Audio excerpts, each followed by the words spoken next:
if you hired a new employee and then you didn't give them any onboarding, you didn't give them any training in your company, you didn't even tell them what you want, from the task, like you didn't give them a brief, and then you go, they've done a bad job here, therefore hiring employees doesn't work. Right? With it completely ignoring the evidence that there are like plenty of companies out there who have found hiring employees to work. Like most managers in every company. Yeah, exactly. Yeah.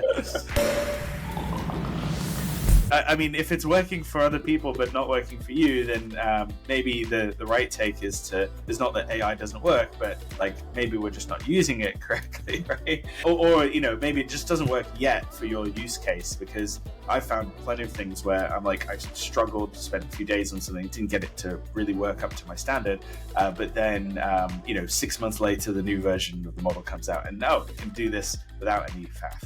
One of the big blind spots I'm seeing with people is self-preservation, and I saw it with myself as well, and I actually only accidentally broke that loop, which is what really led me down this path. So you don't want AI to do a good job at the things that you do, right? Because then if it does, then what's the point of you being here, right?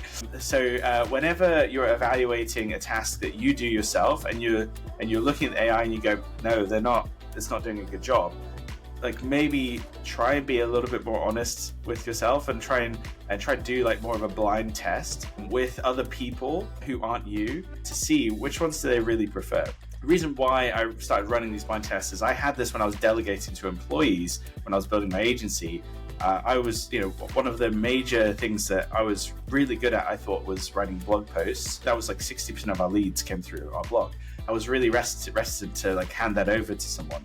What we did is we ran an A/B test. He wrote 6 blog posts, I wrote 6 blog posts. Over the course of those 3 months, he got the same amount of traffic for his blog posts and the same amount of leads that I did. And I thought, God, I'm so wrong about this. Even though I thought his posts were objectively worse, because my ego was telling me that, I was ready to be replaced. So that I fully handed everything over to him.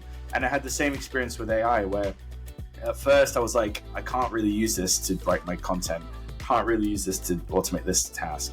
And then I had an accidental situation where I was working on a blog post with a client, and they had access to the Google Doc. And I woke up in the morning and they had commented on it all. And I was like, oh, I hadn't even looked at this. I had just generated it from ChatGPT, and I was copying and pasting stuff into this Google Doc. I didn't expect the client to review it. I was going to go through it and like actually make it sound like me, and actually like improve it. They thought that you wrote it. They thought I'd written it, and the really the thing that bummed me out was they actually gave me better comments. Like they were happier with that work than they normally would be.